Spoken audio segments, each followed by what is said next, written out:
going here.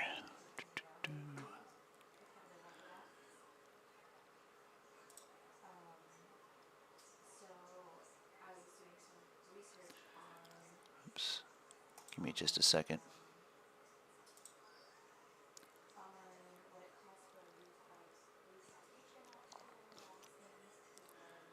All right, Amazon's kind of reached key resistance. There is a liquidity zone up here if we can break out from there. We still have a shot at hitting that 103.80 target. Let me get this on a daily chart, and you'll see why. This is just one big descending channel. It's actually a big descending wedge, and that would make this our regression line. If I can get it to turn the right color. There we go.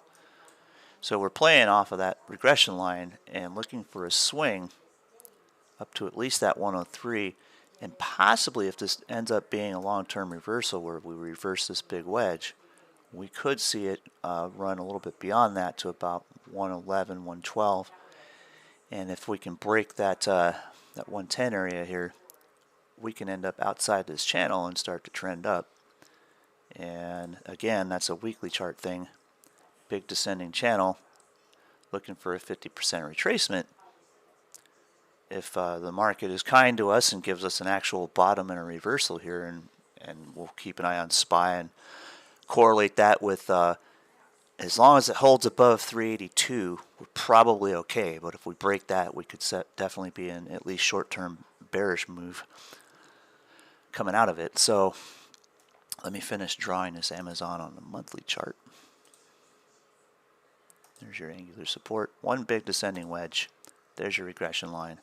And the expected move is, if we break that channel, we could see it hit, 130, 140, somewhere in that neighborhood. We can certainly keep an eye on that. I got many, many pivots for it to get through before we can get into that kind of trend, but this is where I'm finding the reaction is off that regression line in that channel. And first target would be about 103.80. So definitely could get some swing trades out of that, and maybe make a few bucks on that one. Let me go switch. Morning. Let me switch this 5-second chart to regular candles because we're starting to get volume now as it gets closer to the opening bell. We're back into this fan line.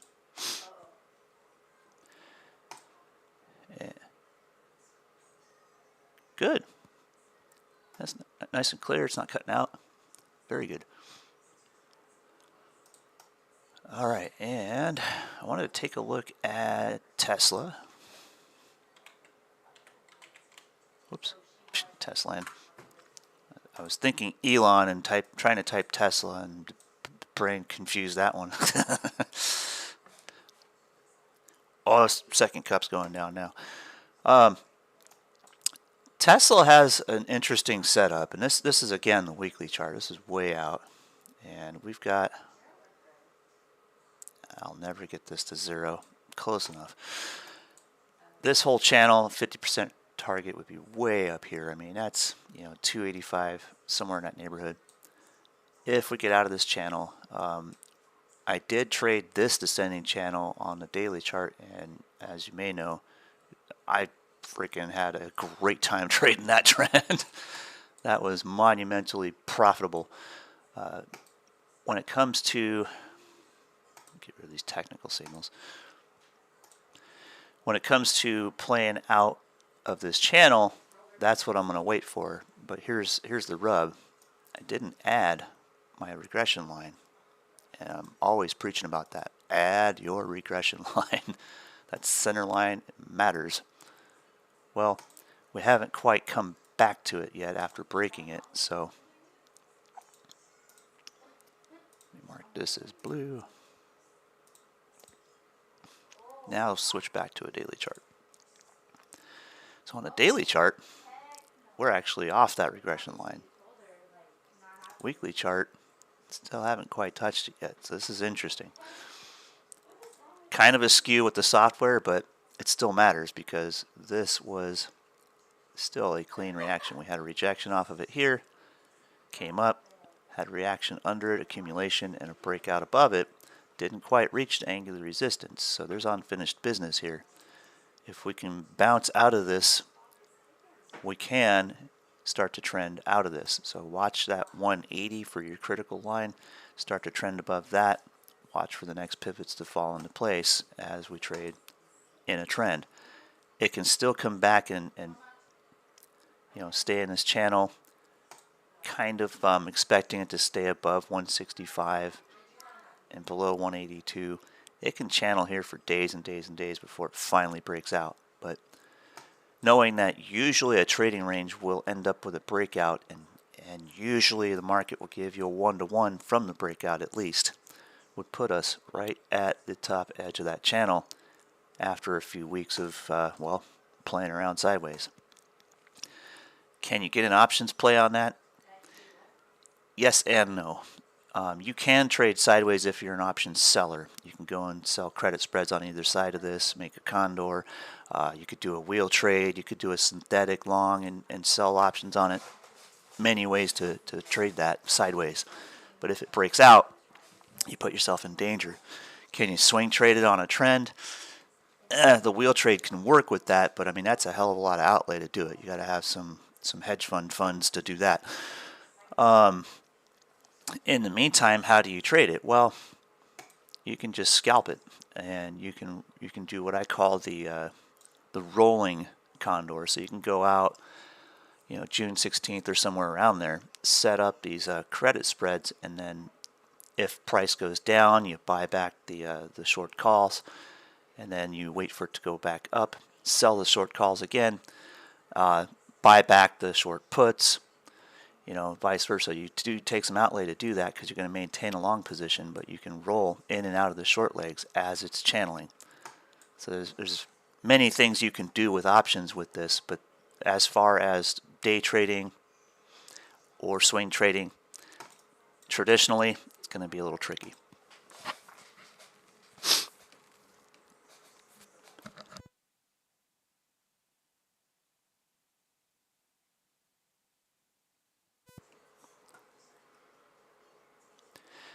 Yeah. Nope, just hanging. I'm waiting for my sign, basically. And, right.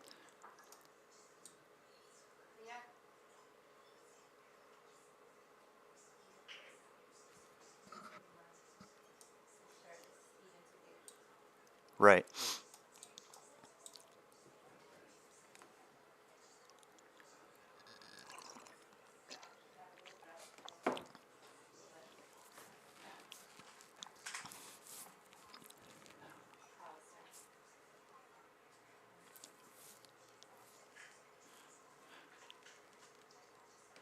Yeah. For me, I kind of started to tap into that last night when I said this is a day trader's wet dream market condition, but swing traders are not going to have a good time until we can find a direction. So mainly the focus will be on day trading this garbage or chop or whatever you want to call it until we have a breakout. But eventually we'll get something. This is just kind of a crazy time. And coming into April, we traditionally would expect a decent trend one way or another. And then there's the old adage of, people say sell in May and stay away. It's traditionally been kind of a bad time to trade the market. So I think, no, yeah, it's been kind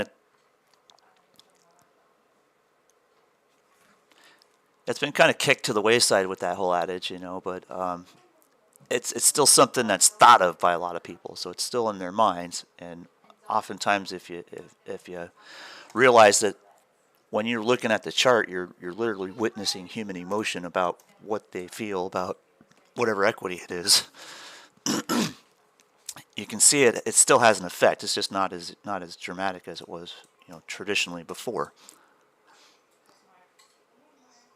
Right.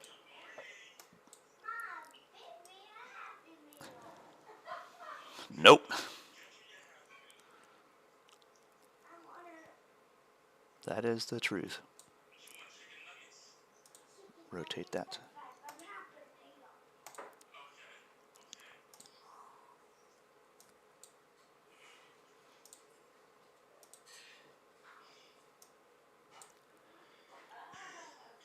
Yeah, that was glorious. But then as I drew it this morning, I realized something. One big ass diamond is what we got. so so we've got a range, and the important part is where it's at. It's at the bottom of a bear trend. So as long as we can hold this angular, we could bounce out of this and start to go positive. One nasty habit that these things tend to do, though, is they'll have a breakout against the trend, and then suddenly they'll reverse and rip a face off going the other way. So when they're at the bottom, they tend to drop out of the angular support with a bit of violence and then snap back up, or they'll run above resistance and then snap back down. So kind of beware that we're coming into that point today. This is the end of the diamond pattern, so it's likely to do something funny at the end of the day.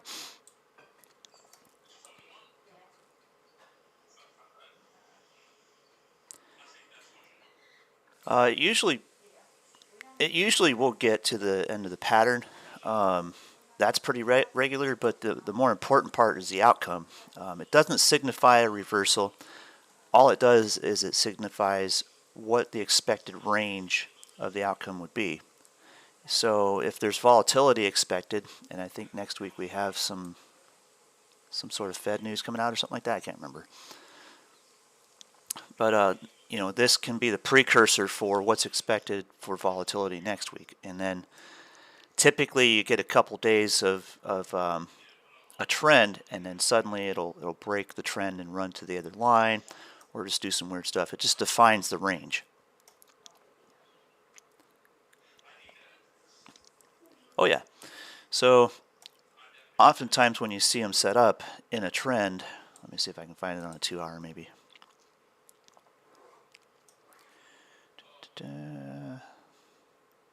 This was a small one here, but it exceeded its resistance. Sometimes you can see them form within a trend, and you'll get a measured move out of it, so the pattern itself becomes an accumulation, and then you end up getting a measured move out of it. Here's one here. You can see the diamond here. There's your first leg, there's your second leg, and they're about equal height.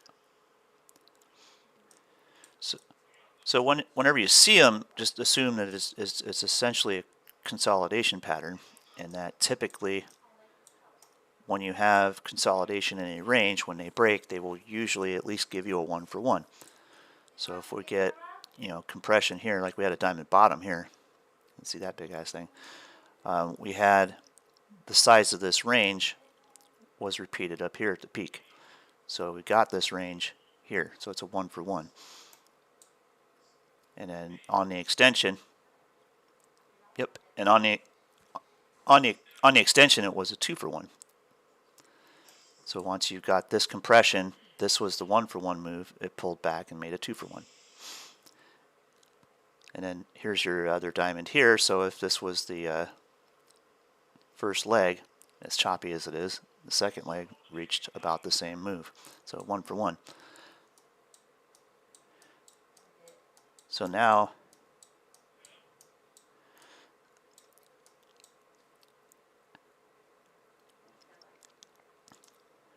as far as defining the range, they've been almost 100% accurate. So they do set the range, and they do set the expected move possibilities very, very well. The probability of it being a reversal or a continuation pattern, I still apply that 60-40 rule. So if this was a diamond bottom and expected to be a reversal, it's got that 60% chance of follow through and that 40% chance of failure. But the idea that it defines the range, that is held true time and time again through volatility. All right, we got the bell open. There's your fan line. Resistance right here. Pull back on the 5-second chart. Right as expected. Love fan lines, guys. Once you find them, they look weird. They're like kind of a counterintuitive trend line, but when you see on top of peak, under support, Every time price crosses that line, it'll do something weird. And then you get resistance. So here we are back in yesterday's liquidity zone, and that was the upper range. If we hold here, cool, we can continue into a bullish trade for the day. But if we break this, I'll have to go to the left and grab my previous liquidity zone and drag it out.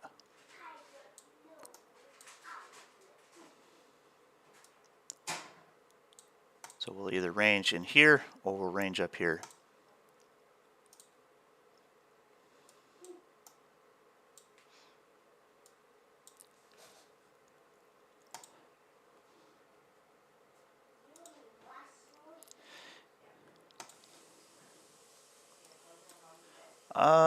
Nothing huge that I know of except for these guys were looking to sell out and they're looking for someone to buy their bank.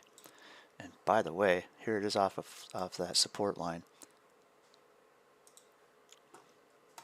This will be scalpable. I mean, you can get some pretty nice percentage out of this. Yeah, it's come down, but I mean, look where it was. There's 147.68. That is quite the drop. These usually don't happen without some sort of rebound. You get some sort of dead cat out of them, and it's done it twice already the other day, or the past, the whole week. But it's still volatile enough to get scalps out of, and hell, it even halted twice yesterday. Heck yeah, take it. Then there's my baby, Intel Corp. And Intel is going to be kind of neat. It's got this triple bottom look here. It's in a channel. If it breaks out, it's got a retracement target up here, about $36, $37. It's got to break this resistance here at about $30.50 first. So that's my first target. If it breaks out from there, a wolf wave setup is pretty simple. Wolf wave is simple. Bottom of a trend is to find a bullish wolf wave. Bottom of a trend, first low, take a line and cross the second high. So you got first high here, second high here, line that out. That becomes your extension target. If it breaks resistance, the trend will likely come up and touch that number. The wolf wave has a pretty high probability. It's more like 70-30 or even 75-25 if you think about it. They usually work really well.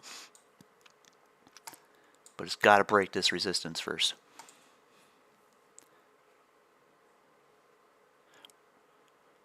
Right. So this is the daily charts. This is kind of slow grindy, but we could hit this target today. And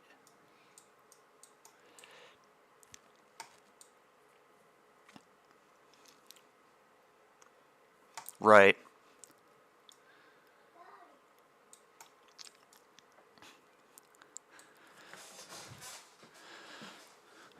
Right. And that's what you get when you get those wicks. It's when we had Al Brooks on, the first thing he said about when you see a wick, it's essentially just signifying a failed breakout. Oh, here we go, right off that. Look at this liquidity zone, dude. I love these things. They're so good.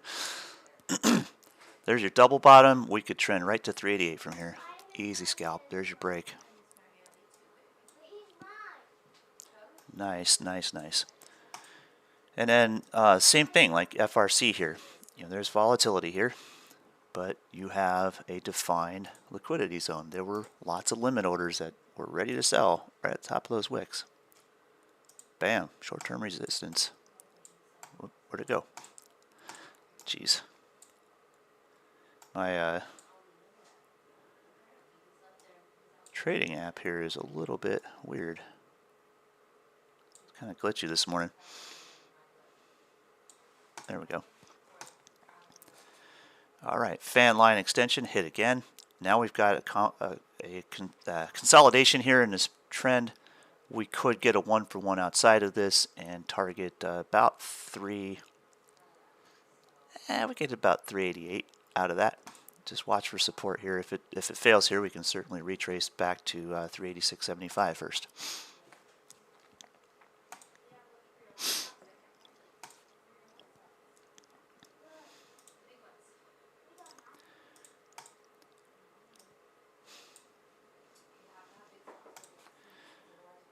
All right, there's one rejection. Don't count that as a complete failure yet, though. There's one more fan line to pay attention to here.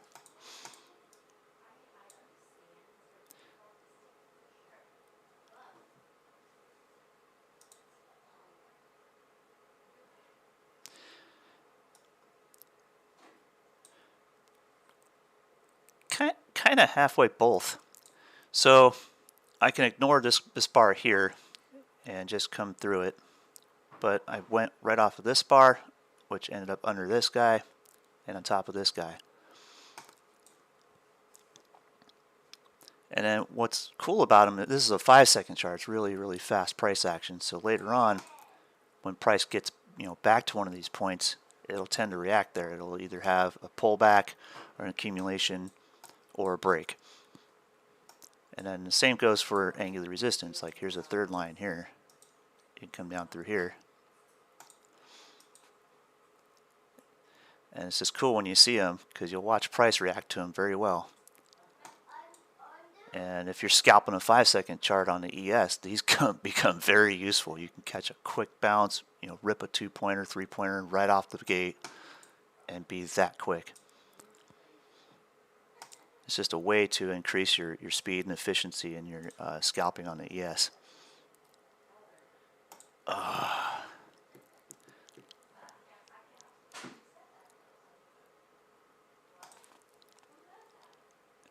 I can squish it. That was a big ass bar. But I mean on the ES, I mean that's a nice move. I mean that's a full, hell, that's 4 points right there.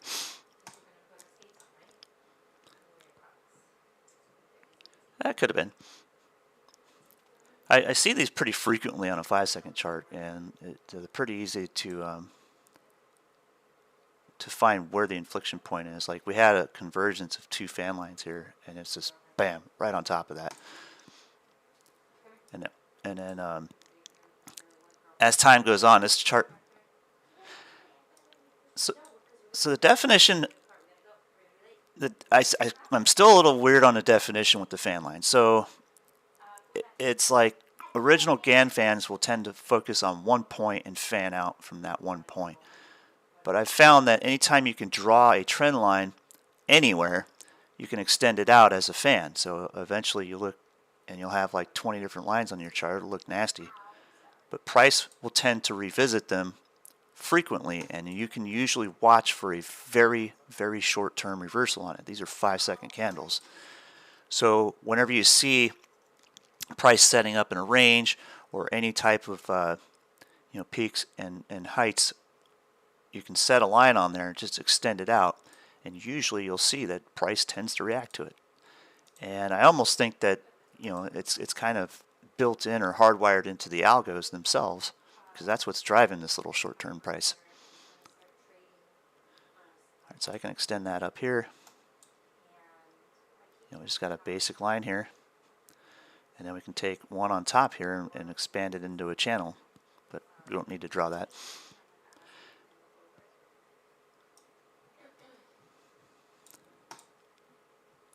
Exactly.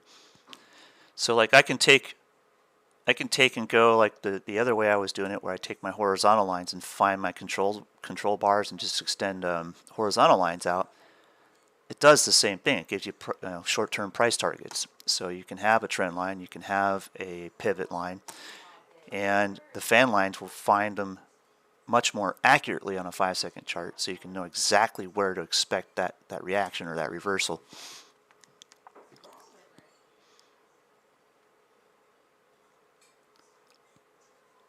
It just gives you a way to confirm what you're seeing or what you're trading on a 1-minute chart. You can know exactly when to get in and exactly when to get out.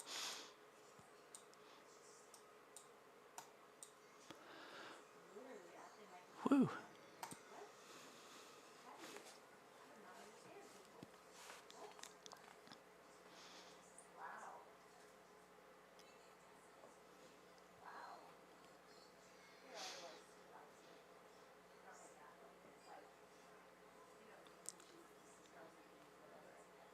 Oh, you can overlay them. That's kind of cool, actually. It might take some getting used to visually, but when you do, that'd be pretty cool. So overlaying longer term candles on a shorter term chart. It'd be a little noisy, but it's still manageable.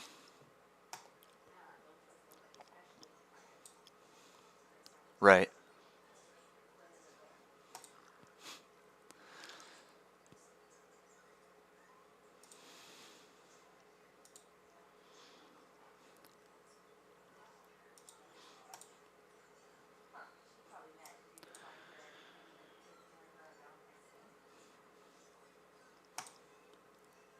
Right.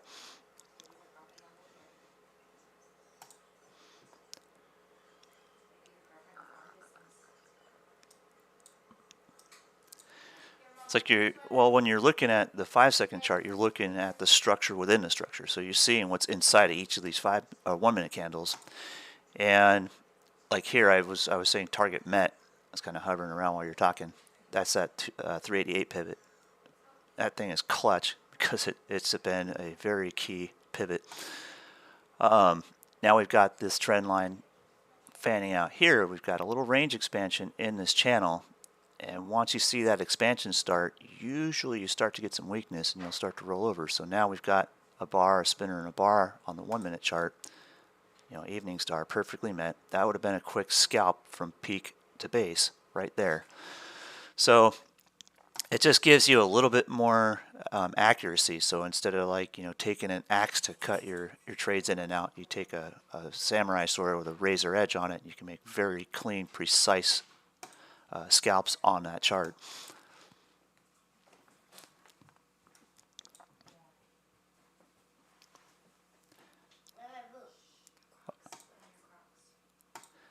It just started making sense to me when I could realize, like, okay, 1-minute charts are great to trade. You know, I can trade the 1 and I can watch the 5 for establishing confirmation of trends and stuff like that. But then I realized I could scalp inside of each and every one of these 1-minute candles if I wanted to with a 5 or 10-second chart. So I can go and look at the really short time frames to verify the moves on the long term. And I can either A, improve my accuracy of trading a 1-minute chart, or B, just trade the 5 or 10-second chart. So it depends on what I'm doing. Like if I'm swing trading options, this gives me a great way to analyze exactly when to get in and out of those options trades on SPY. Whereas if I'm trading the ES, I can go and scalp all little 3 and 5 pointers I want running that 5 and 10-second chart.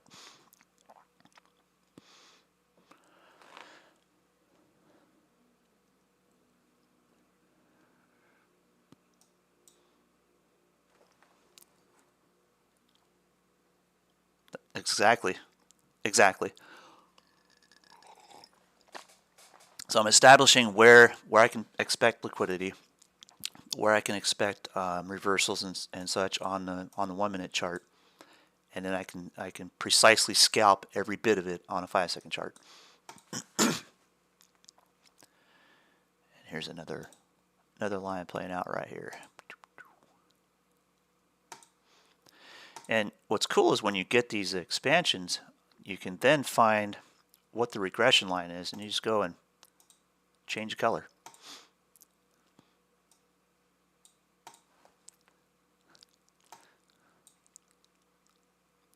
For now, man.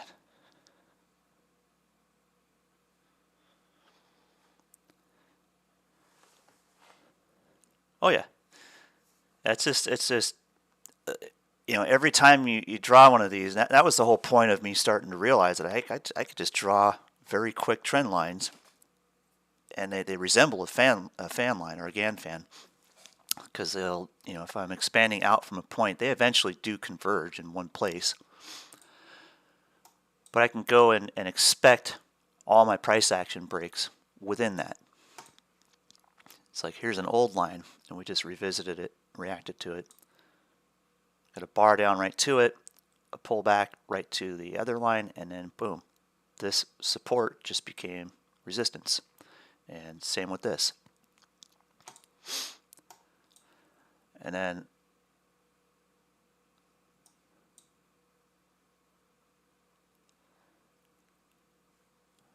on market orders all the way. You couldn't be fast enough to set up limit orders in that. I mean, you can do it in a DOM, and in fact, one of our members does that, exactly that. She'll trade the DOM, and she'll know about where all the liquidity is by watching order flow. She can figure out where, you know, key support and resistance areas are just watching the DOM. It's very similar to what I do with angulars, only it's just in a plane of up and down. So like you can do, you know, volume profiles or whatever you want to do to get there, and it arrives at the same conclusion. I just know exactly where the inflection points are expected, so I can trade from one to the other. Man, Intel's killing it. Sorry, I got a nice size spread on that.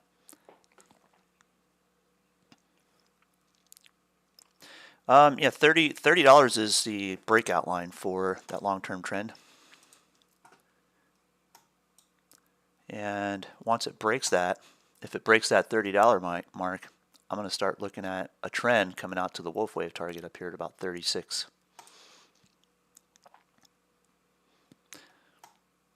Right, and that's just about the 50% retracement of this big channel here, this big descending wedge, or big descending channel. And the wolf wave points there too. So if this, then that. So if we break 30, we could likely trend up to here. In the meantime, I've got my long position on after that, you know, second touch on support here, and I'm already long. But man, that's a hell of a rise. It's pretty parabolic. I'll expect a short-term pullback. And what's cool is like all along on the spread, I've been going, and like on the pullbacks, I'll go and buy back the short leg, and when it pops, I'll go back and sell the short leg. So I can keep that spread rotating the short leg in and out. So I'm generating income as I'm holding the long position. It's been a lot of fun. And if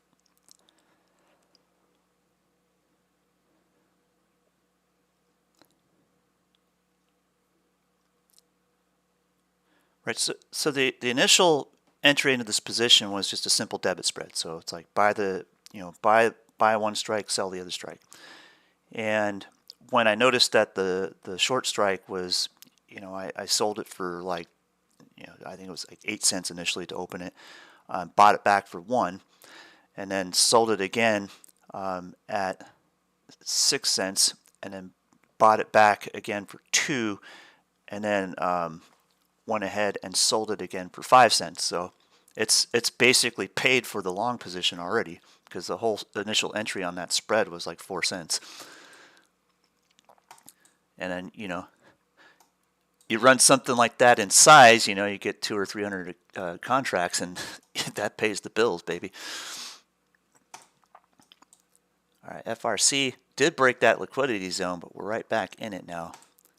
That was an easy trade.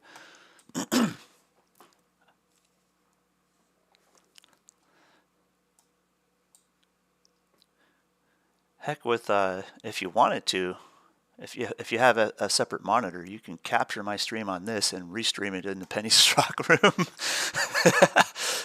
You can just capture this bit and SPY back to the top of liquidity, back up to that 388 pivot. Easy peasy, folks. There's your fan lines. Methodical.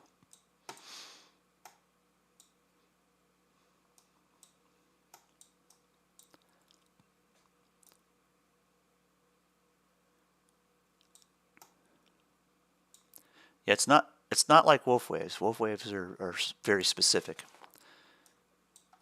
You could draw wolf waves on this though. So when you find a trend, go to the, you know, like in this case it'd be a bearish wolf wave. First high, and then you go to the second low and draw a line, and usually you'll find your extension price target. So in that case, it's rough. It's right here. there's your bear target. So that would be a quick bearish wolf wave.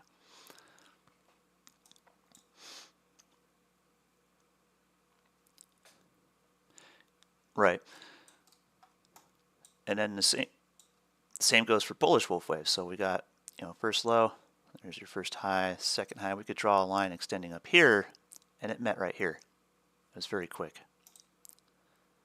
So time-wise, wolf waves are kind of everywhere, and actually it didn't even meet that target. There's your first low, second high, line across. Didn't quite meet it. Maybe it probably won't.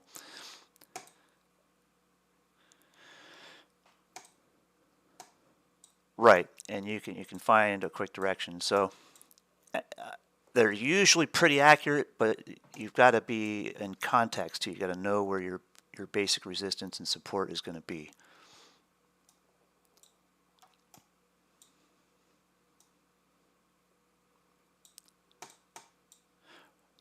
They do tend to be a little more accurate on a longer time frame, but I have used them on a 5-second chart and 10-second chart before. So they can still be useful in those short time frames. It's just that the context has to be respected, but in a much faster manner. So like you have to know it really quickly.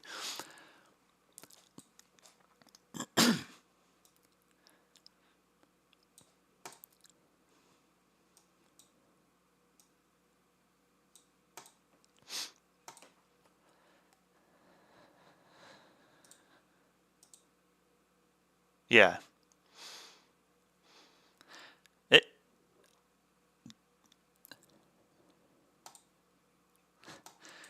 It can be a bit deceiving to look at a 5-second chart and go like, man, those candles are massive. I blow them up so I can see where all the peaks and valleys are, so I can draw those fan lines on it. But the thing is, like, you do have to keep your emotions in check. You do see some big ass candles. It looks huge, but realistically, this is moving in pennies. The whole reason I'm looking at it on SPY versus on an ES chart is because the ES chart would be choppy as hell at this time frame. Whereas with SPY, you smooth it out by default because you're literally almost moving the decimal place to the left one place. And it kind of condenses the price action for you.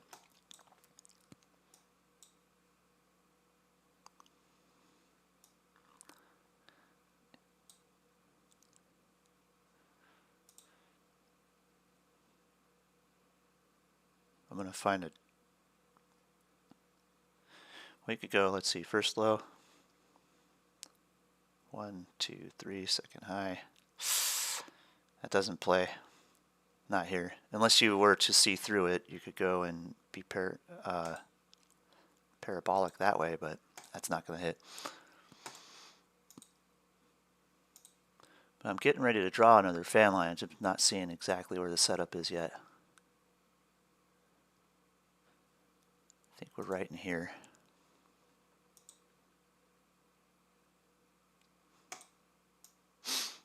Which would make this our regression.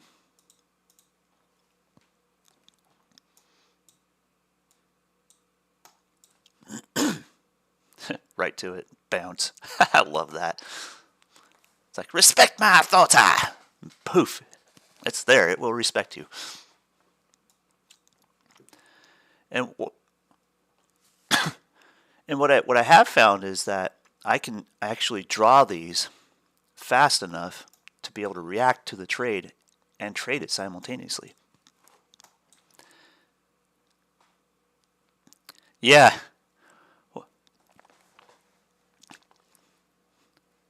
That would be fun. Foot pedals. There you go. Dang, man, my Intel Corp spreads are doing nice.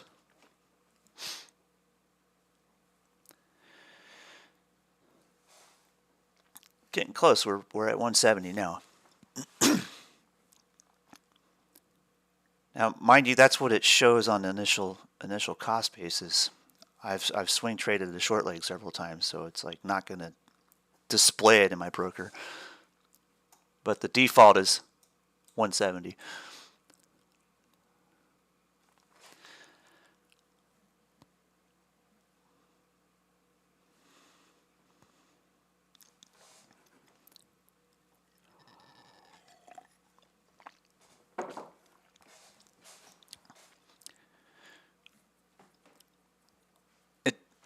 it doesn't show automatically in the broker, so I have to manually calculate it. So like if I'm swing trading the short leg on a spread, I can take my initial risk, which was 4 cents per spread, and take whatever income I've captured by swing trading a short leg, put that against my initial investment. So currently my cost basis is what, negative 4 cents a share, or 4 cents per spread. So that's already generated income. It's already achieved 100% return on that 4 cent initial risk, and I'm still holding a position. So in theory, from the default entry, I could say, okay, it's 170 plus 100, so it's 270.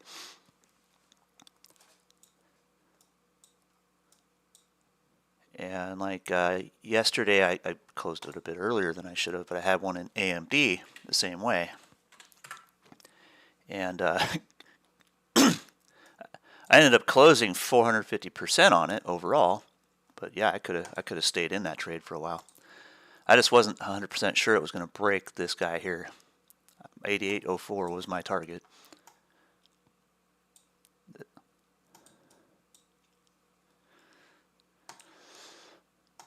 I don't know, but it's got to be good. That'd be worth looking into.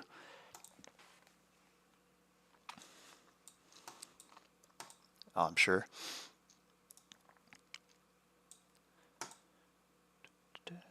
All right. New fan.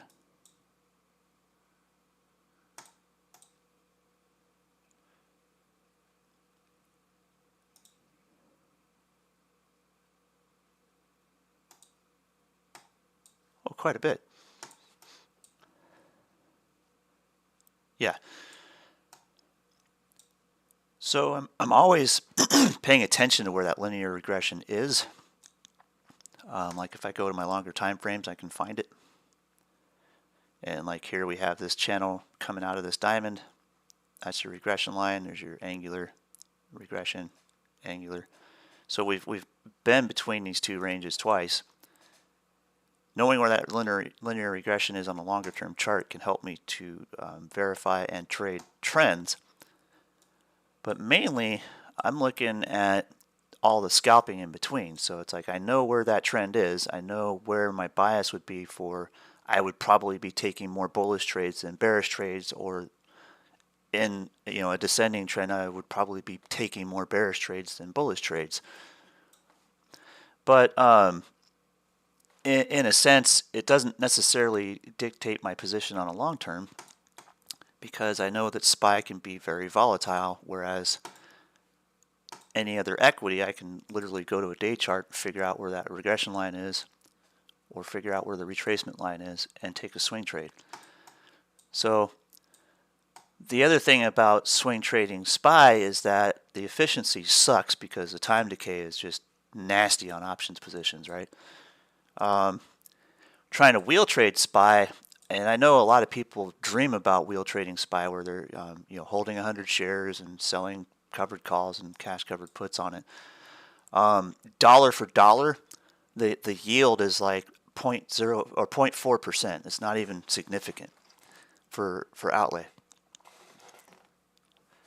Right, so you want to take and figure out what you're going to invest in the whole position for risk overall versus what kind of yield am I going to get for that risk, dollar for dollar. And if it's less than 1%, I don't even bother. But if I look at stuff like one that I'm watching for a wheel trade, for instance, is Rocket. Rocket Companies is a mortgage lending company, and I can yield about 4% every 2 weeks selling the wheel trade strategy on it. So my outlay is X amount of dollars, and the percentage I can return on that consistently in a 2 week spread. So like if I'm selling options that expire 2 weeks out, the yield is about 4%. So that's 8% a month minimum yield. That's worth doing.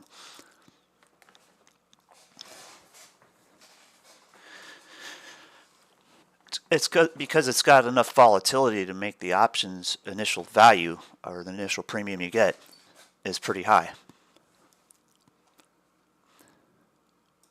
Oh yeah, you can get really good yield out of penny stocks and a few large caps. The average yield on like U.S. Steel, for instance, I can wheel trade that and probably get pretty damn close to 4%, but it's not going to be in 2 weeks. It'll be more like monthly yield.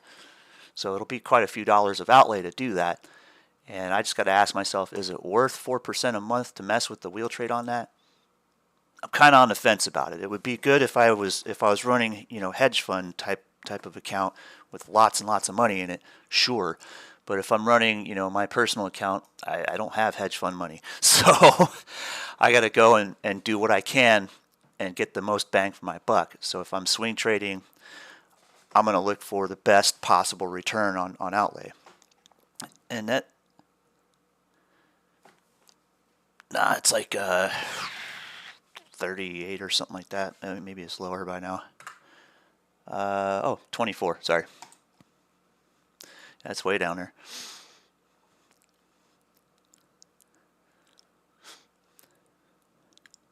That's a hell of a channel roll too, so we're looking at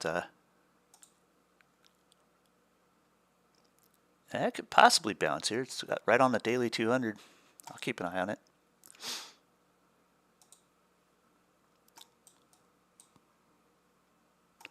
But I mean, on the outlay, the the return, when you calculate how much premium am I gonna earn over an average amount of time, for per dollar per outlay, and it's about 4% a month on U.S. Steel.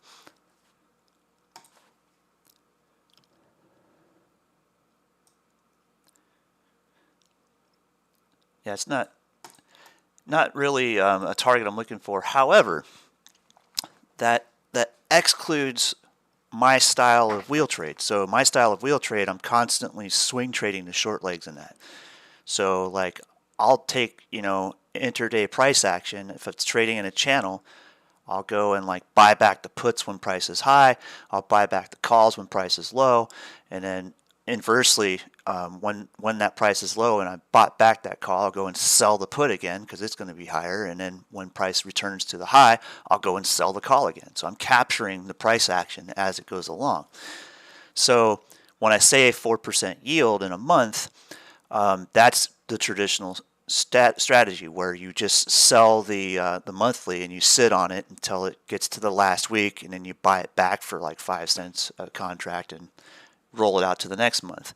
So when I say that yield is calculated on a traditional monthly.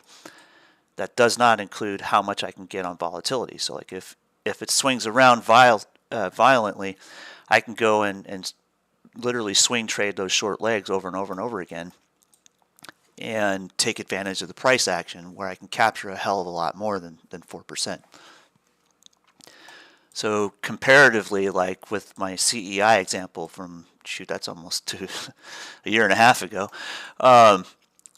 when I compare that, I made, within 6 weeks, I made 104% return on that swing trading it. Whereas the traditional yield on that one would have been closer to 20%, like if I was to just sit on it and sell monthlies. So that's a significant difference. So if I'm actively trading the wheel trade strategy where I'm swing trading the short legs, the yield is much, much higher than what the calculated yield on a monthly would be. All right, we got 2 lines.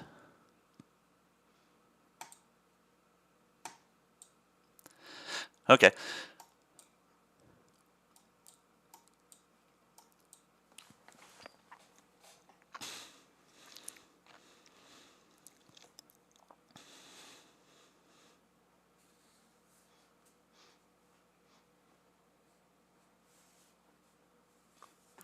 So you just take, look at the options chain at any given point in the day. You look at the monthly expiration. So if it expires a month from the day or thereabout, it doesn't have to be exactly on a Friday.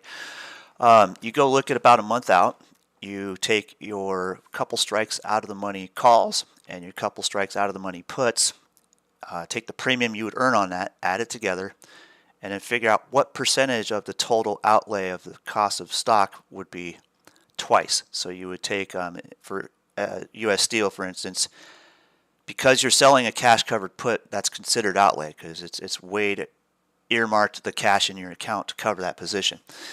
So you have 100 shares long at $24 a share. That's $2,400. Do that about twice because you're going to have to cover that put at whatever strike it is. So let's just say right off the bat, there's $4,800 of outlay. You take that premium and weigh it against $4,800 of outlay, and you figure out a percentage of that outlay that's going to be returned to you.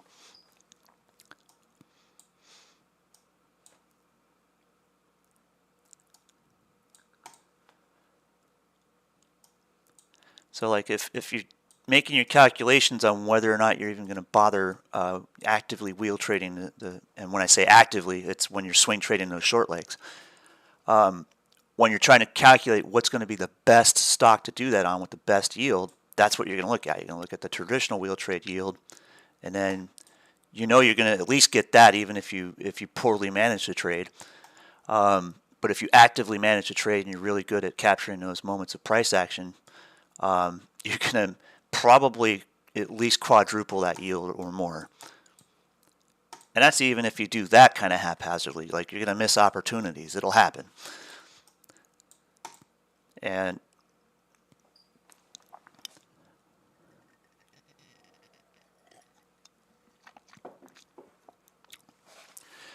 so flat is best. Slightly bullish is a little bit under best because sometimes you have an assignment risk on the call side. But you can still generate a profit on something in a slightly bearish trend. But if it was a volatile bearish trend, you could lose your ass on it too. Like if you were to try to do, FRC, for instance, on that drop, you would have been absolutely destroyed. I mean, this would have definitely killed you on a situation, because not only would you have been assigned on a short put, your covered call income is not going to really be equivalent enough to offset much of that loss. So you're going to be operating at underwater positions. If you're lucky, you can recuperate most of that as it goes sideways and probably at least break even out of the trade in most occasions, but that is one hell of a drop. It's going to take you quite a bit of time to generate enough income to cover $100 difference between high and low. So like yeah. But if you were trading it along this from like 148 down to 120, this would be okay. You could still keep your cost basis below what the share price is and still have a net profit even in a slightly bearish trend. Eyes on this thing. If it holds the support line, I'm expecting one big ass double bottom out of this, so it can definitely snap it and run.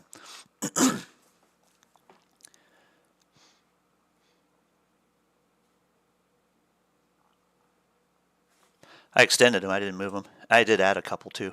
This one I added.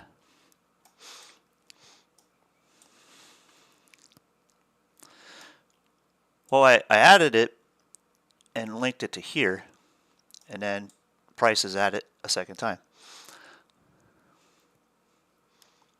Right.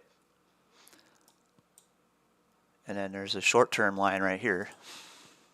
You can see this one pretty easily. Just come through this volatility where it accumulated here, A to B. That's essentially a measured move here. You got a bearish measured move. You got leg 1, accumulation, leg 2. That's a 1-for-1. And then the expected return, if it exceeds a 50% retracement, will come up and meet this line. It probably won't.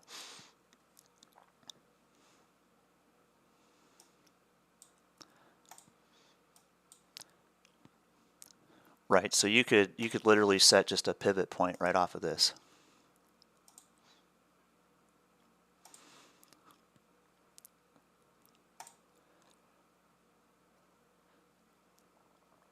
somewhere in there. And it's $200 faster than you can make it working your ass off. That's for me that's like 2 or 3 timing belt jobs in the shop. So well, the shop makes six to 1,100 a pop on those, but the average mechanic doesn't, unless you do it freelance. Then it's just one, but it's still like 2 to 4 hour job. So depending on a car, if it's Volkswagen or Audi, forget it. But if it's like Toyota, yeah, easy money. There you go. We broke it. There's your target. Whoops. So there's some liquidity here. Morning. Let me get back to 1 minute on the SPY here. Oh yeah, that's quite all right. We're still laying down a lot of good stuff. So one of the things to pay attention to, and actually I was going to show this to Ricardo. Yesterday he was asking me where my liquidity zones were, and he was laying out his own. They were pretty close. I mean, I had a little bit of fudge on mine, so I knew where the accumulation range was, and if this then that, it broke it. Pretty easy trade, but I extended those into today, and we're respecting this one so far. If we wanted to, we could set a new liquidity zone just based on this wick here, so we can make that a little thicker if we wanted to, but I don't think we need to. I think we can just use yesterday's dope.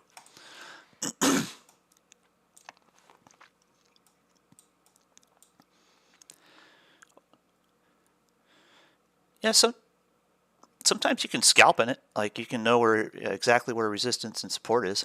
It'll trade in those zones quite frequently. Like here we had in the pre-market, there was a nice little channel to trade.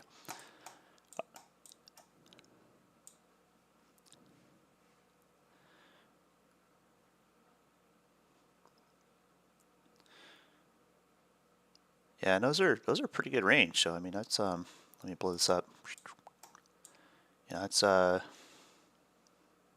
there's 3 points, so about a 5-point move. Makes significant returns on the ES.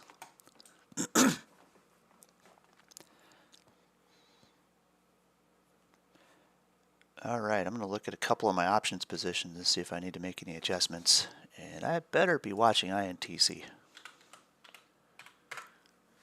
Because if it breaks this point, I might convert some of my position into butterflies.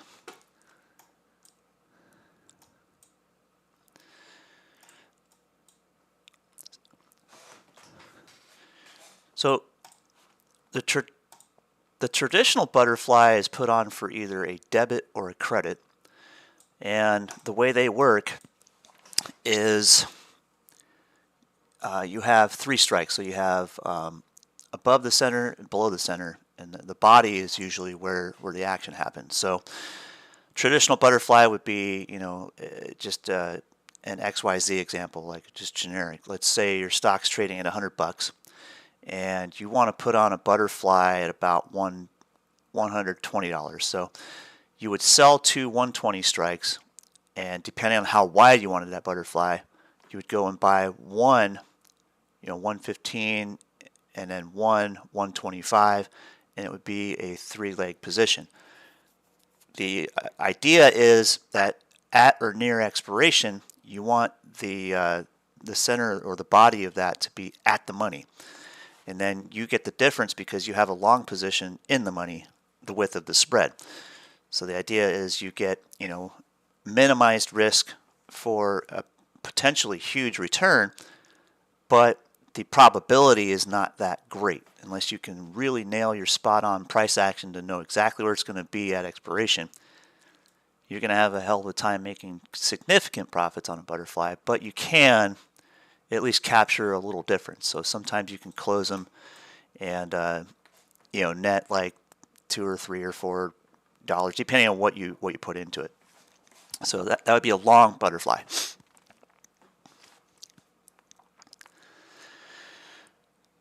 So if I'm holding a long debit spread and I'm bullish on it, and it meets my price targets, I can considerably take a nice profit closing half that position and then converting the other half of it into butterflies. So I could go and sell credit spreads that share the same short leg, exactly the same width above that price. And what that does is it locks in almost exactly half of the profit I have on the table. So if I have a 300% return on that, selling a credit spread will usually net about 150%. So I can then lock in a can't lose position. It's for a net credit overall. Theoretically, it can't lose. And as long as there's no early assignment involved, it locks in that profit. If price gets really close to the center leg around the time that position expires, I have a chance of making pretty close to max return on that spread. So it would be the spread width. So it works just like a long butterfly, but it's overall capturing a net credit.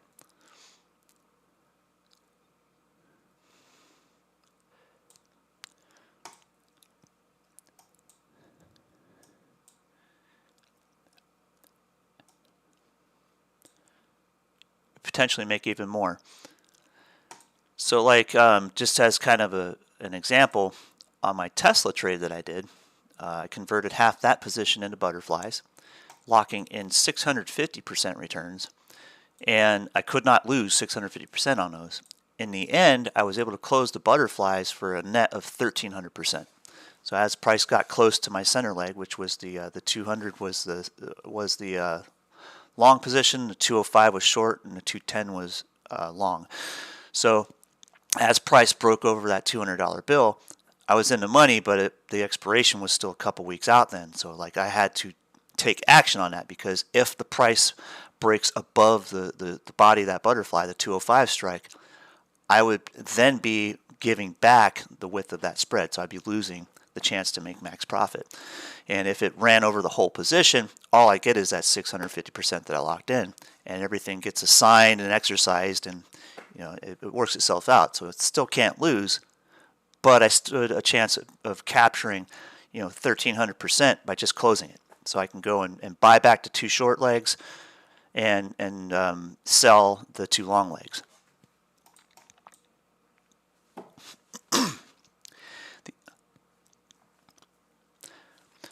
So my overall combined percentage on that was actually 4,700%, which is freaking amazing. And no, that was like 2.5, 3 weeks.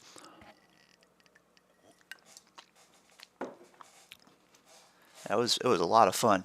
And the cool thing is that you can also do with a butterfly is, let's say price gets volatile and it pulls back very rapidly. You've locked in that percentage, but you expect price to bounce off of a support level somewhere, and suddenly you can buy back the short spread for less than you sold it for. So it's just like swing trading a short leg position. You can go and buy it back, let price do its thing, it bounces back up towards your direction. You can go and then convert it back into a butterfly. So the option is able to convert back and forth into the two different strategies at any time you want. So it gives you that flexibility of being able to convert that strategy on the fly.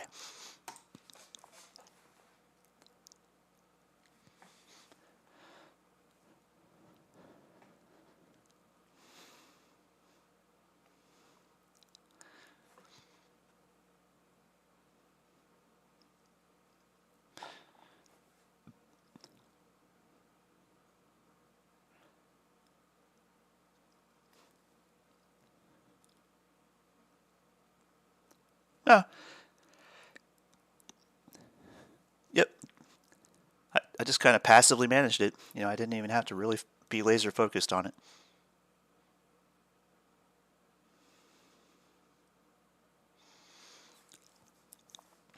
Yeah, it's a different animal, and that's the cool thing about it is it's completely flexible. You can adjust it on the fly without ever leaving the position.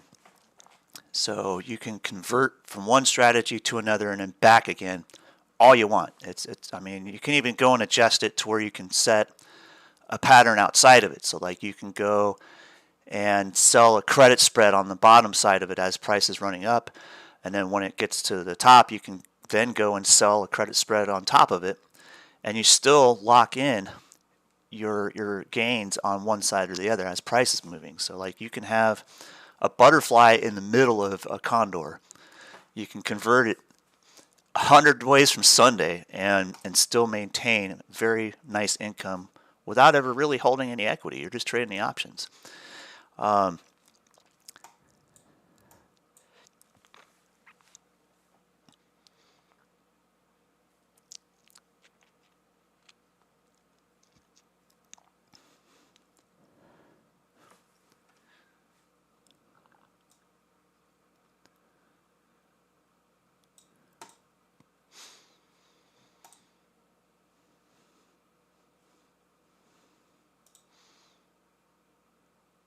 Right.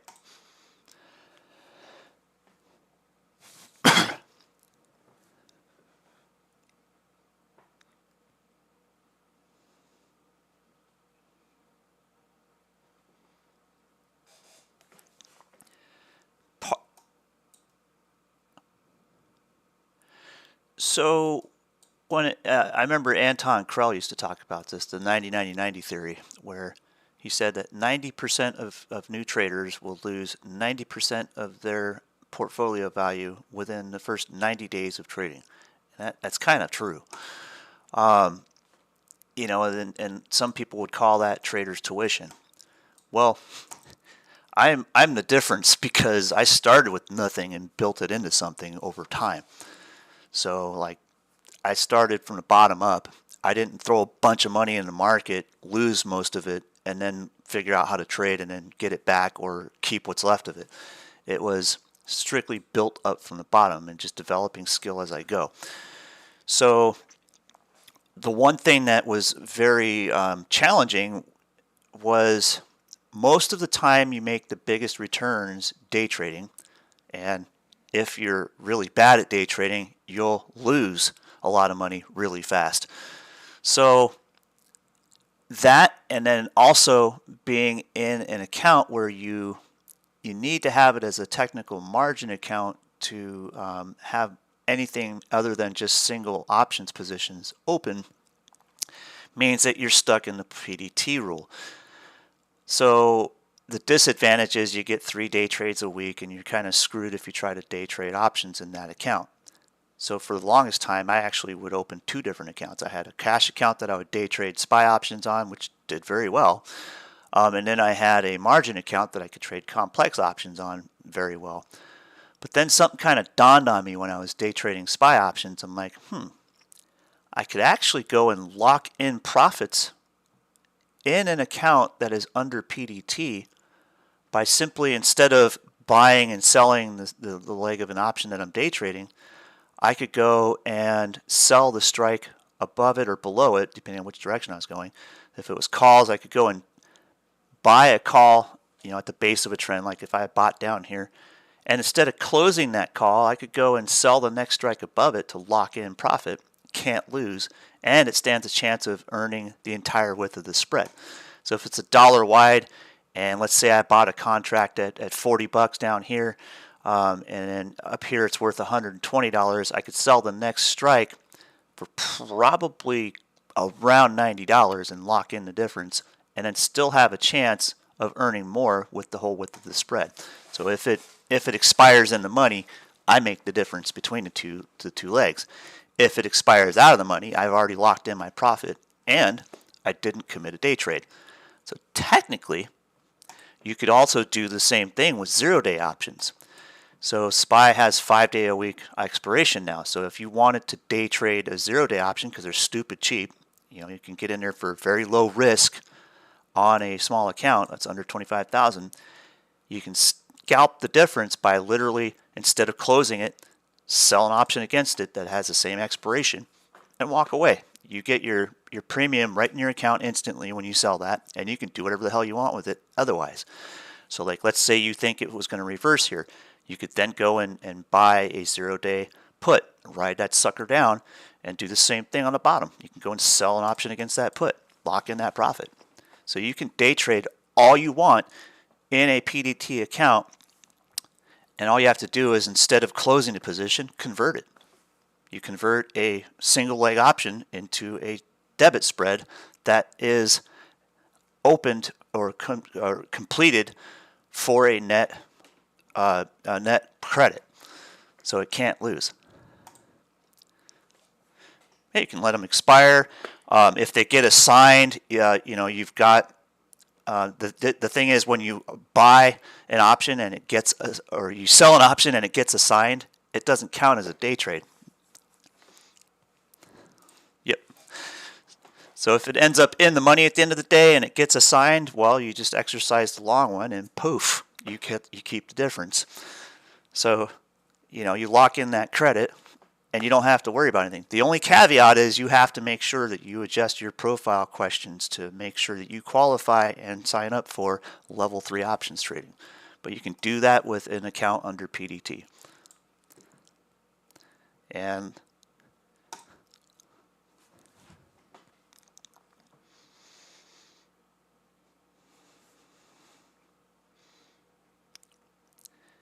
it's one direction. It doesn't count as a day trade, and it's still open. So you're just converting it. You're selling an option against an option.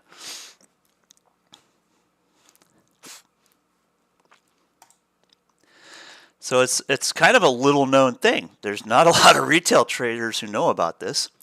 Oh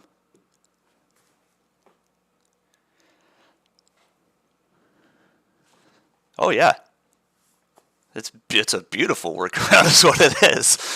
And like I've gone into like different I used to mess around going into Twitter spaces and just kind of listening to people talk about day trading options, and they're always just pissed off about the PDT rule and this is suppression, blah blah blah blah blah. And I'm just like, you don't have to close it, just convert it. And I'm half of these groups that you go into where you're sitting there listening to a bunch of people talk about this stuff. They're talking about different news events and different, some of them are into price action, but they're not really as in depth as we are.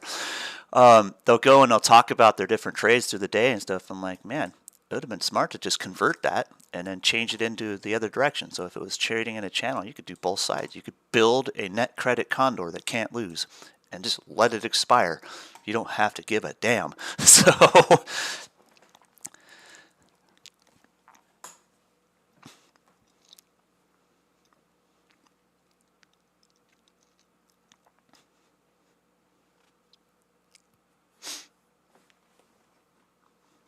right.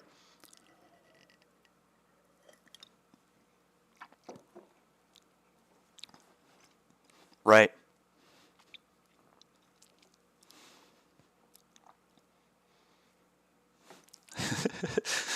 It's just, it took me a little while to figure that out. I mean, I day traded in my cash account on SPY options for a long time. Did very, very good with it. But it's like, I always wondered, like, if I'd have left that position on into the close of the expiration, I would have had a lot more money. So then instead of closing those positions, I went, I'm going to do this in my other account because it was under PDT at the time. I'm like, I'll just convert it into a spread. And I've had a couple of them that got damn close to max profit. So, I mean, they were really good idea.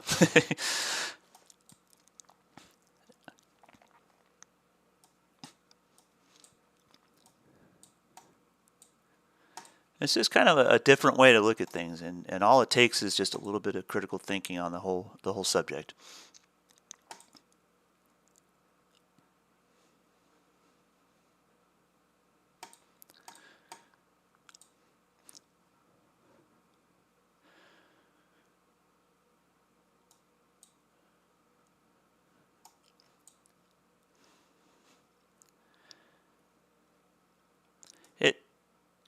It's just that you have something with options that you don't have with day trading penny stocks, and it's leverage.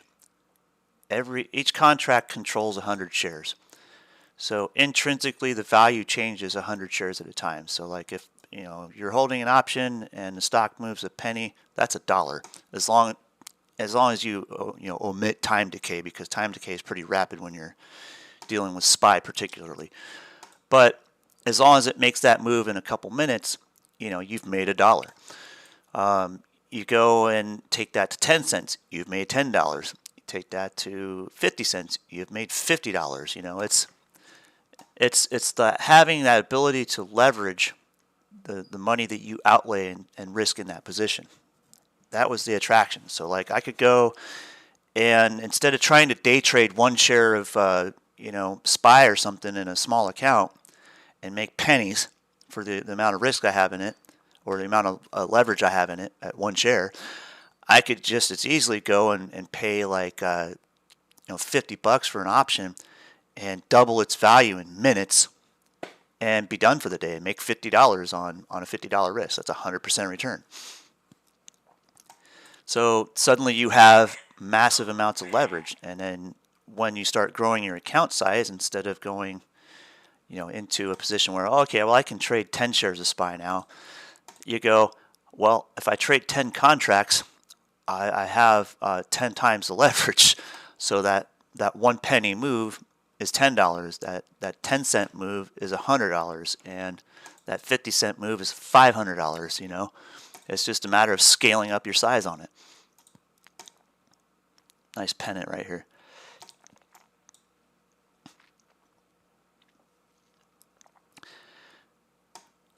So yes and no, because the delta on options changes as price moves.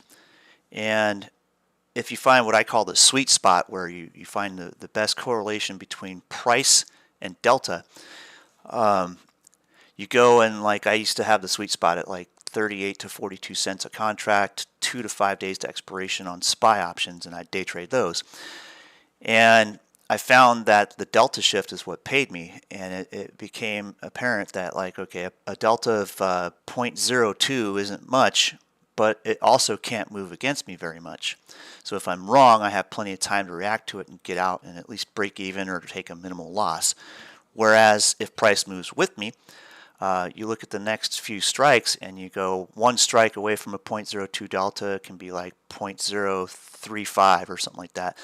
2 strikes would be like 0.08 or 0.06 to 0.08. 3 strikes would be like 0.08 to 0.12. When you consider that, that's exponential change. So if you're in the right spot and you find that price moves $10 that day, you go from an entry of like 0.02 delta or whatever it may be to outwards of like 0.3 or 0.5 delta in some cases. You've made an incredible change on the amount of money you return on that minimal investment.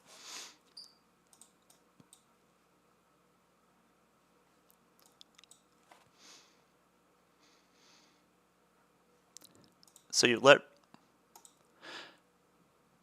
so your leverage is exponential, whereas with futures it's fixed. So fixed delta means that delta never changes. So each tick you make X amount of multiplier, but it's fixed. It doesn't change exponentially. So on very volatile days where you get those $10 moves on SPY, your leverage on options is going to be much more advantageous than your leverage on futures, because it changes dynamically with price.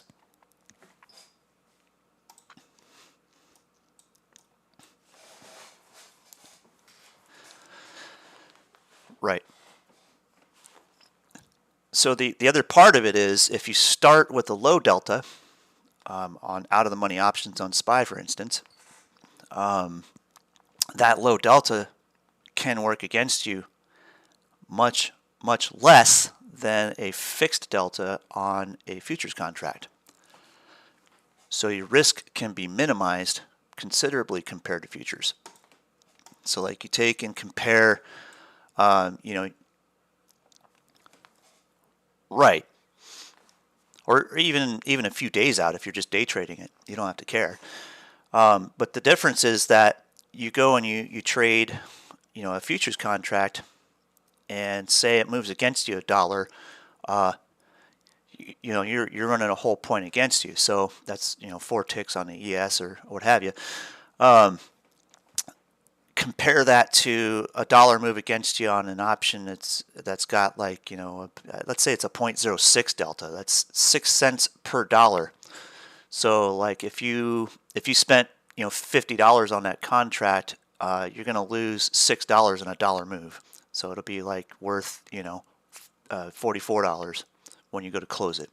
So it's not a big loss. Compare that same move to futures, and it's like you lose significantly more. You're going to lose like 25 bucks.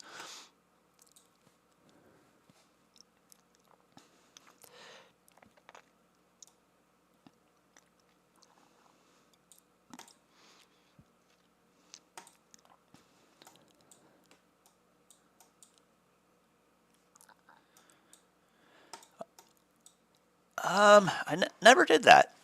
So like I could swing trade spreads and then go and scalp with futures at the same time, but it's never in a sense of hedging the position. You could.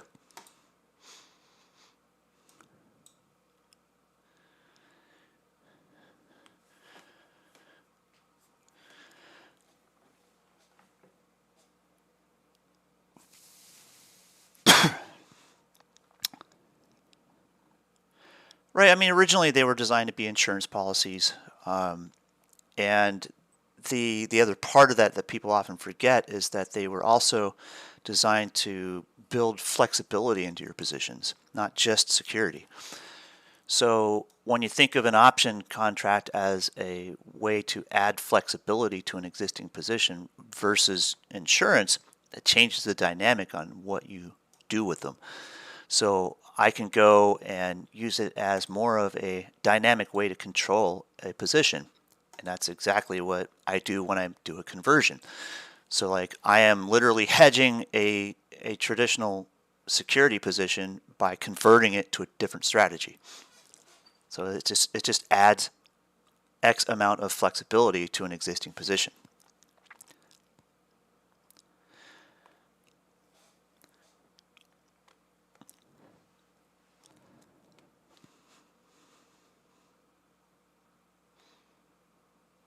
Sure.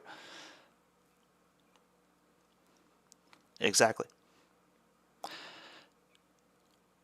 So let's say you were bullish on some stock, and at the same time you wanted to minimize your risk. So you would buy your shares, and per 100 shares, if you wanted to have that security, you would pay a premium to purchase a put option that was either at or slightly out of the money to protect that position from loss. You're going to pay a premium for that service.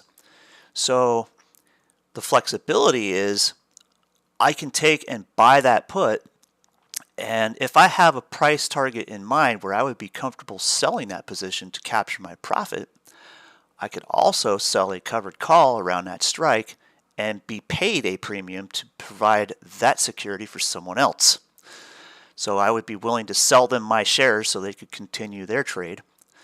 And that flexibility gives me the ability to recover a lot of the cost I've invested in the protective put by selling a covered call against my position. That's the epitome of the collar strategy.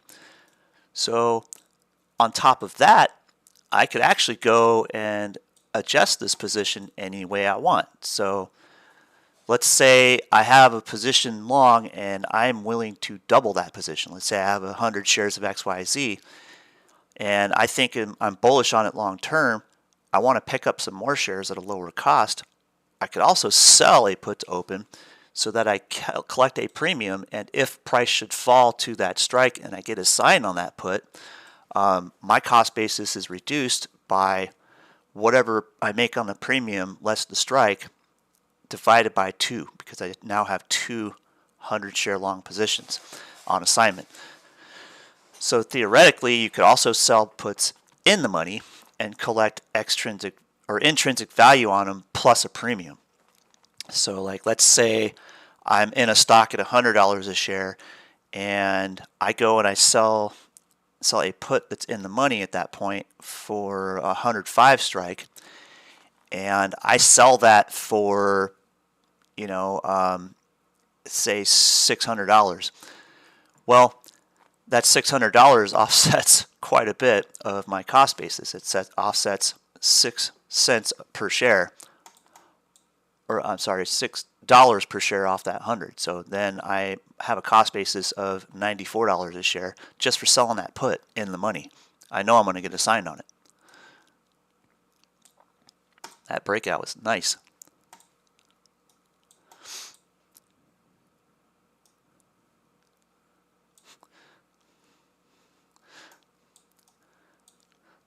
There's that old fan line right to it, baby.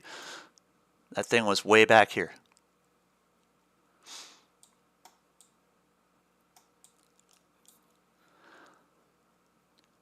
Nice.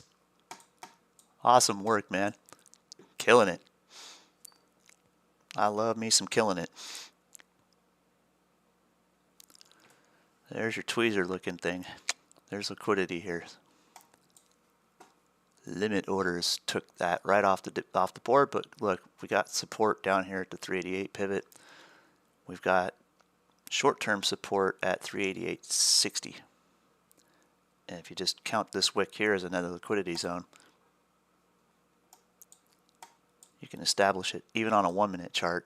There's your wick. There's your liquidity. So we'll watch the limit orders play out, figure out what they do with it, but we know there's a liquidity zone here.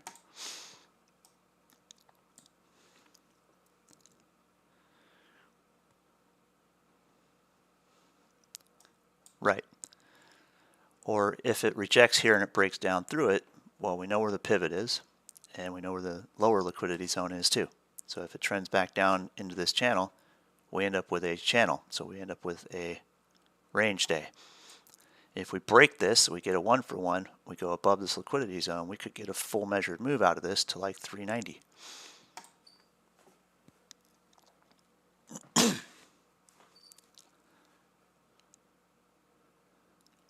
At 390, that'd be like, half a leg. Maybe 390.50 would be the extension.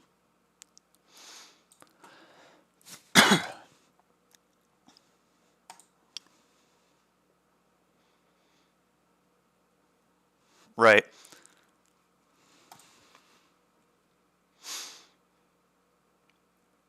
This fan line's relevant, and now we got a new one here. Let me see if I can plot this correctly. Let's go with this.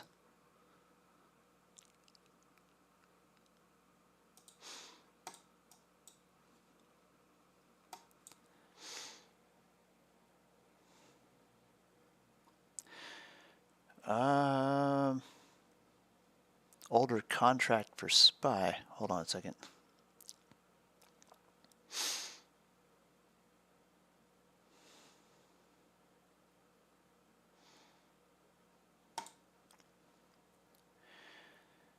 Oh, ES value versus SPY. It's close. There's SPY is supposed to track the ES. So like, if the ES is trading at like 38.91, theoretically SPY would be trading at 389.10.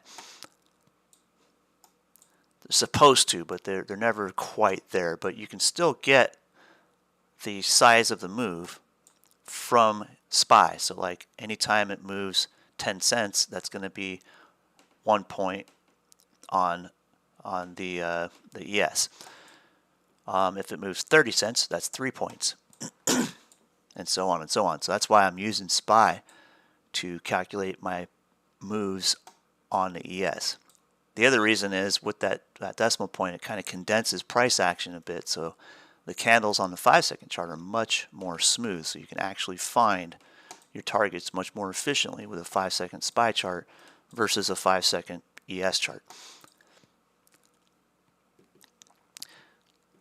It's sort of like it just condenses the price action. So when you're trading at $3,890, these little moves are going to be choppy as hell. But if you're trading at $389 and 10 cents or whatever, it just condenses that price action. So you can actually find your trend lines a lot easier on a SPY chart than you can on an ES chart for the time interval I'm trading.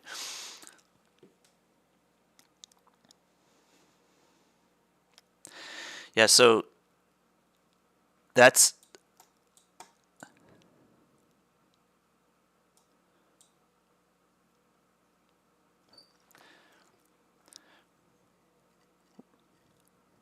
right. It just gives you a little bit more accuracy to know where the whole points are.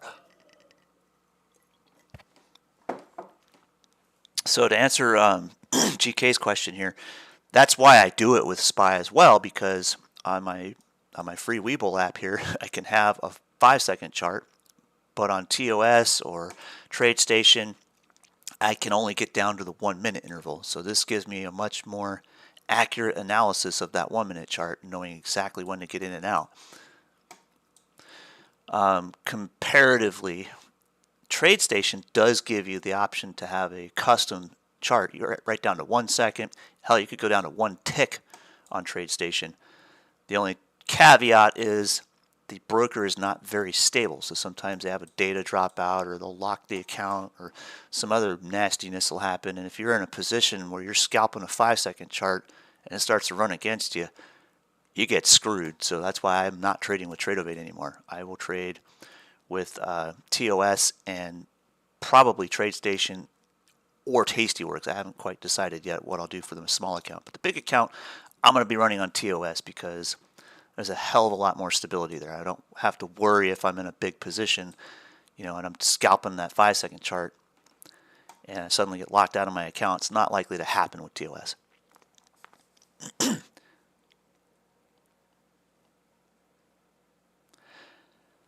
I think you can. Yeah, you should be able to have a market button. Yeah.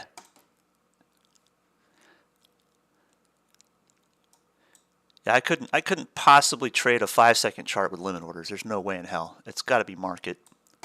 And most of the time when I catch a 3-pointer, it's because I'm ready to hover over that button, and the moment I see a wick, blink, I'm out. Click of a mouse.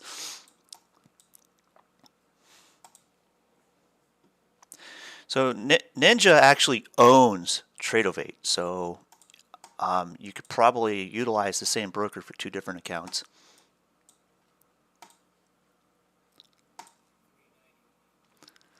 Yeah, I love it, dude. That 390 was awesome.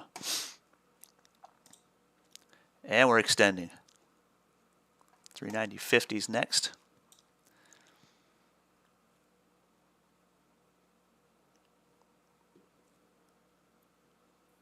Woo-wee. Let's go look. 5-minute chart. Full retracement would be 391 on this action from yesterday. Or in a pre-market, sorry. And then let's look back even further. That is that's a little bit above the 66% of the previous high of 392.42 here. It's like that 73.6, whatever the hell the fib level is. I don't do fibs. So we could potentially go there. And then also, we got 392 as a valid target if it's going to be a 3-for-1 today. It can be.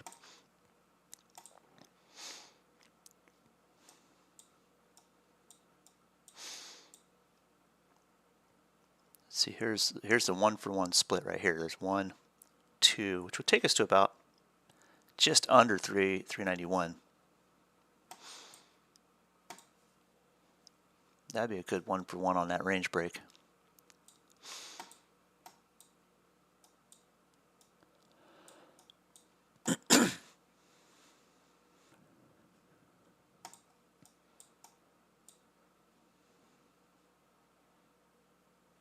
The 15-minute? Well, right now we've broken angular resistance, and this is where I get kind of a typical thing where if it breaks out suddenly and it's before the end of the pattern, oftentimes these will fake out. It'll hit key resistance and then rip a face off in either direction. So this is where I'm skeptical. 392 would be that line.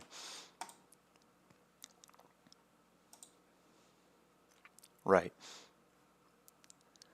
So if it gets there and I find a reversal real quick, I can almost expect it to come back to that 388 pivot pretty quickly. I always say that you know, fear tends to sell much faster than greed can buy, or the other adage, stairs up and window down. You know, Biden can get on the podium and say something, or Jay Powell could pop an emergency press meeting or whatever. Anything can happen, man. Yeah.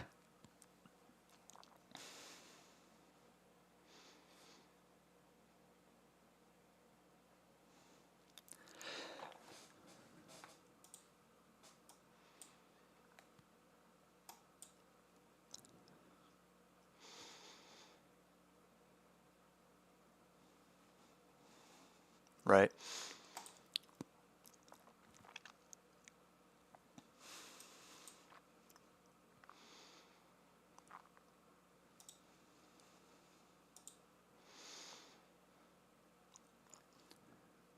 Right.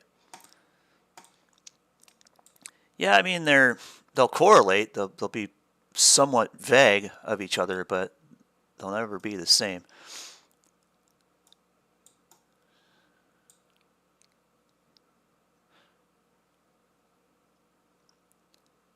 Right. So, like I was just reading GK here. He says, "Here's my thing. At this point, I'm looking for a short position. Am I wrong to think that way?" We could very well have a trend day today, and the problem is when you already think that way, you could sit around all day with this bull trend getting away from you while you're sitting there waiting for the sign to go short. And instead, you could be scalping the little runs up from the base. All you got to do is figure out where this is going. So if you look at your longer time frames, generally I could actually draw a wolf wave here. There's low, high, it went there. It's parabolic, but it's still there. Knowing where the bull targets are, you got 392. You got this liquidity up here, which is at about 393.50-ish. I can stretch that over. That's an old liquidity line. That's from I think it's a 2-hour chart. Yeah, it's off of this wick right here. Way out there. Oh, shoot, not even the right one. This one.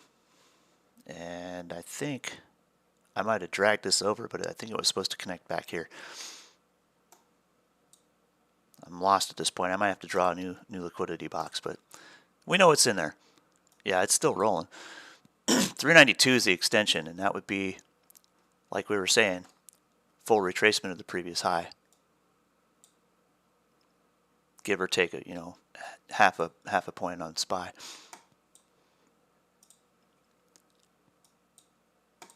But yeah, rather than wait around all day for your bearish move, you could be scalping this on the way up. And what's cool about futures, pardon me, most brokerages have a reverse button. So if you think it's going to rip a face off in the other direction suddenly, with one button you can exit your long and flip it to a short in the same instant.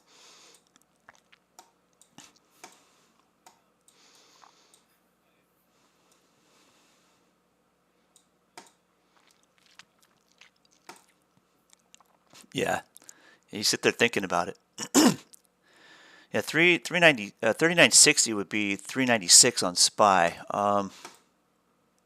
That'd be the top of our liquidity box up here. It can certainly do that. Like I said, you can trend all day long. But look at the size of this bar on a 15-minute chart. That's massive, baby.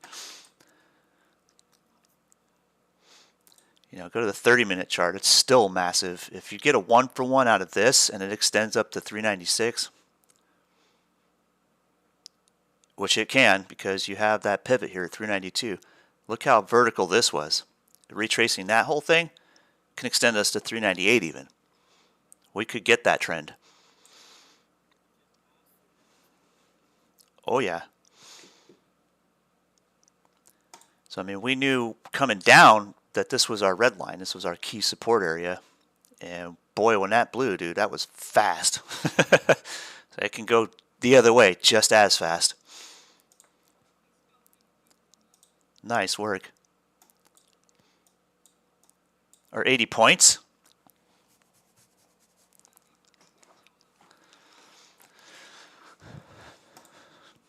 Nice. There you go. Those little base hits, they add up. You know, and compounding, you build that account size where you can scale that. You start making some quit your day job money. Just little by little. That's the goal. All right, there's our quick reversal, but we're back on this fan line that I extended from the 1 minute chart.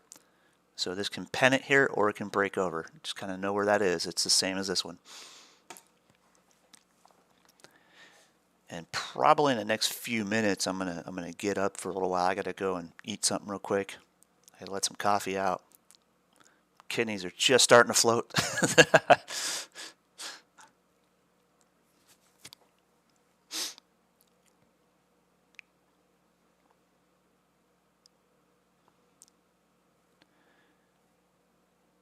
Damn, Gina.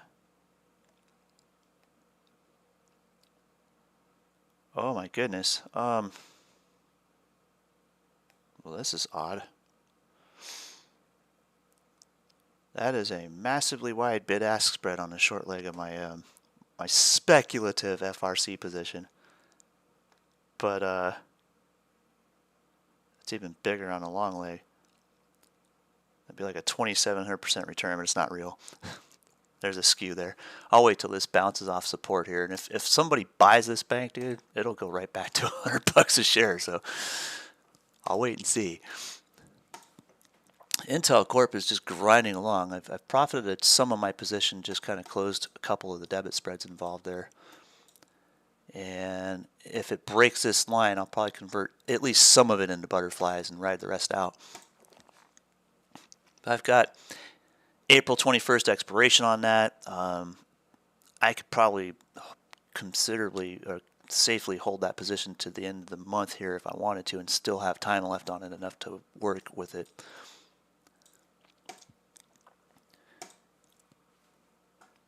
All right, we're kind of running out of steam here. We're just under that that fan line, and we're starting to pen it here, it looks like. I'll blend this down with 2 lines. There's one here. Dang it, why did it do that? And there's one here.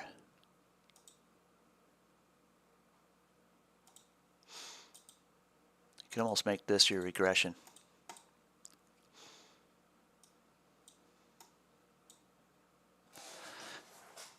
Ooh. Yeah, RSI is like pegged on those, I bet. I don't even use secondary indicators anymore. I've been so focused on price action, it's like, pfft, I just have no use for them.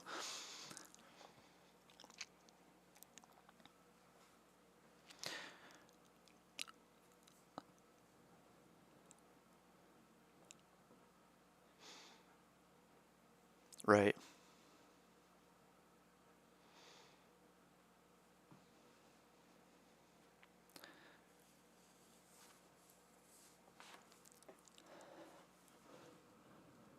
Woohoo. Right. And yeah, I mean, I could throw FSTO up there and I can get really quick trade signals. Been known for that. But like, I just, once I started getting into the 5 and 10 second charts, I found that I just don't need them. Right. I mean, like I can go and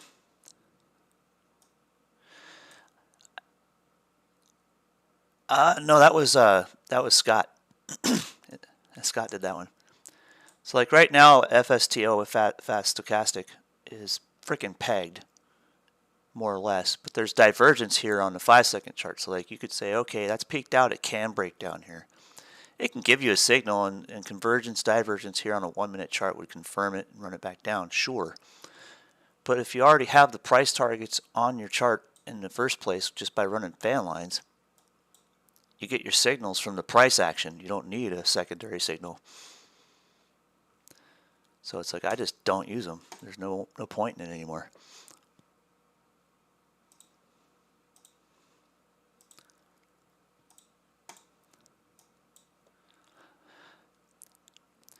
Kind of. I can get quick signals from the 8 and 20 crosses.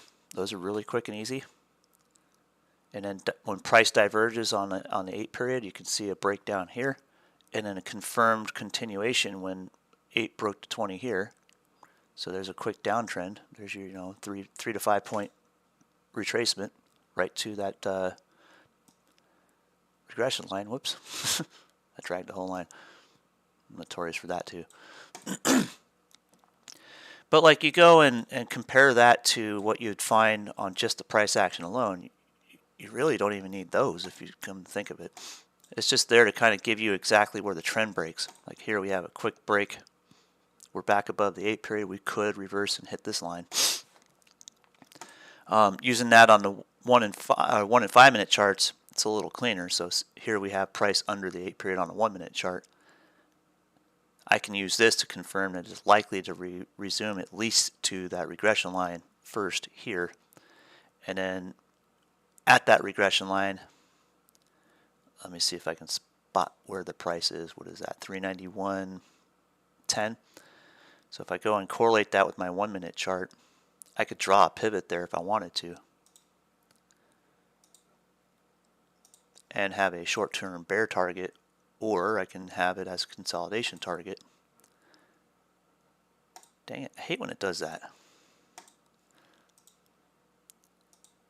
Sometimes I gotta really fight to draw on my charts anymore. So short-term bear target right here, that's that regression line.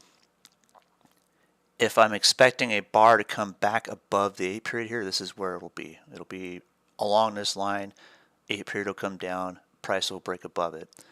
And if you think about it, that's even more accurate than finding the 20 period, because the 20 period is going to meet it there.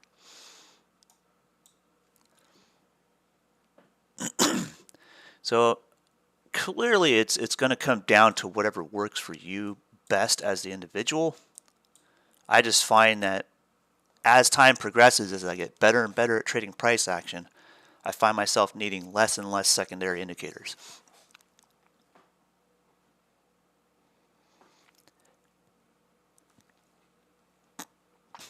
Right. They're still fun to build.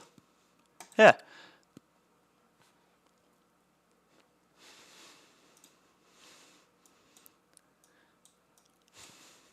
Right.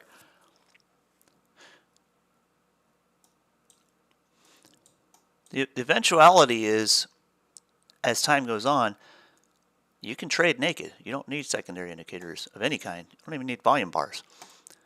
Because your volume and even your book map is visible in each candle. So when the time comes where you find yourself no longer needing to depend on secondary indicators of any kind, you could just trade the price action. At one point, you might not even need to draw on your chart. You can just use your mind's eye to say, okay, well, there's a line here. Price, I can use my cursor to kind of hover a crosshair there. Okay, I know about where that line's going to be if price continues. Sure. You can find all kinds of stuff without even drawing on your chart. The whole point of learning how to draw this stuff and learning how to work with all those indicators is learning how to train your mind to spot the price action that you're trading. And then once you've mastered that, you find that you won't need it anymore. It's like having training wheels. Eventually they got to come off.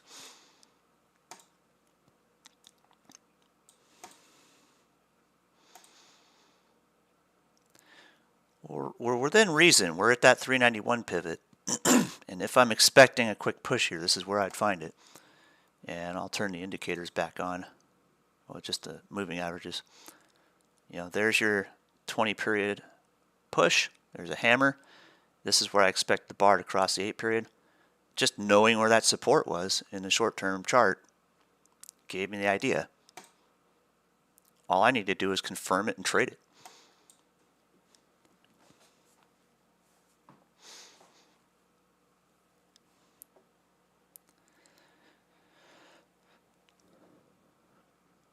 Yeah. Sure thing. not a problem.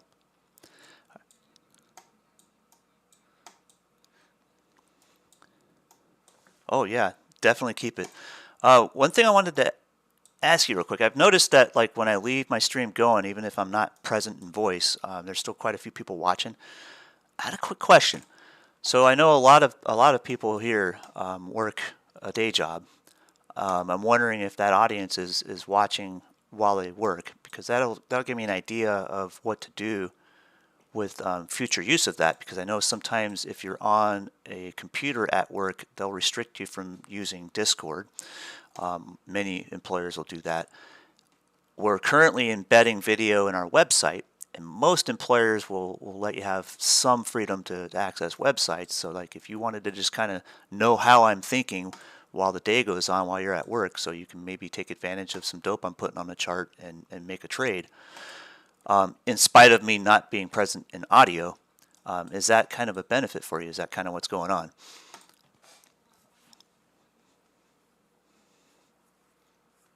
Right. So like you have the freedom to be able to do that from home.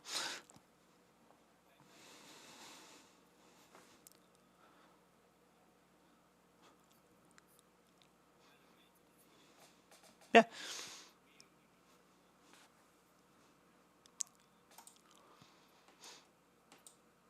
Sure. Okay. So that's kind of just reaffirming the fact that we've began embedding the video into our website, and I think we're going to keep it that way because it does open up the visibility to a bigger audience that way. So cool. Good to know. Later, man.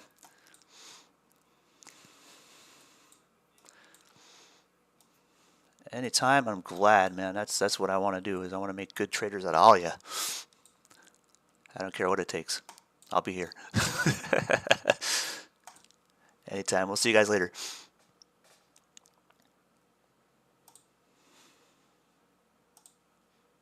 And out there on, whoops, I think you guys can still hear me. Yeah, out there on YouTube, thanks for joining us, guys. I know we've turned off the comments for our live chat because it's kind of a little bit distracting to be able to juggle that many balls at the same time, so to speak. But as long as we're broadcasting to our website, we'll probably keep a lot of our sessions on the YouTube channel as well. And joining certainly gets you access to a whole lot more, including like literally one-on-one service. If you guys, get into the Discord channel with us, you can directly reach out to us and ask any questions you want. We're right here to help you. There is a lot of benefit to joining us. Our monthly rates are very inexpensive, and there's a lot more on the inside from what you guys can see on YouTube out there. So just kind of let you know. And then to boot, we're going to at some point with the video embedded on our website, convert that to an unlisted YouTube stream. So like if you wanted to access that later in the future, we're probably going to go that route because we would like to be able to be at least a little bit more proprietary to our paid subscribers and be able to be there and be Johnny on the spot for them. At the same time, we don't want to just like up and give away the entire streams in our trade room on YouTube for free. So we got to make sure we kind of find the balance there, so to speak. And there's a lot more on the inside, let me tell you. There's a lot of value here. Regardless of being able to have access to the stream, there's a lot of information that we are constantly sharing all day that you don't necessarily get to see in the public. So just kind of be mindful of that. Thank you for joining us, and certainly hit the like and subscribe button. We'll continue to put portions of our streams onto the YouTube channel, but from probably moving forward, we'll probably be a little more restrictive on what we put out there for free on the public, because we do have a lot of value behind the doors. All right, then, guys. Thanks for joining us, and above all, tell your friends, because we're going places. We're growing this community, and we're always going to have room for expansion to where we can have many more moderators in the midst, and keep the lights on and teach many more people how to trade profitably. That's our goal. We want to teach you all how to fish, so to speak. I know you hear that a lot out there, but we actually got a lot of fish to give too. So just tell you that right now. All right, guys, thanks again for joining us.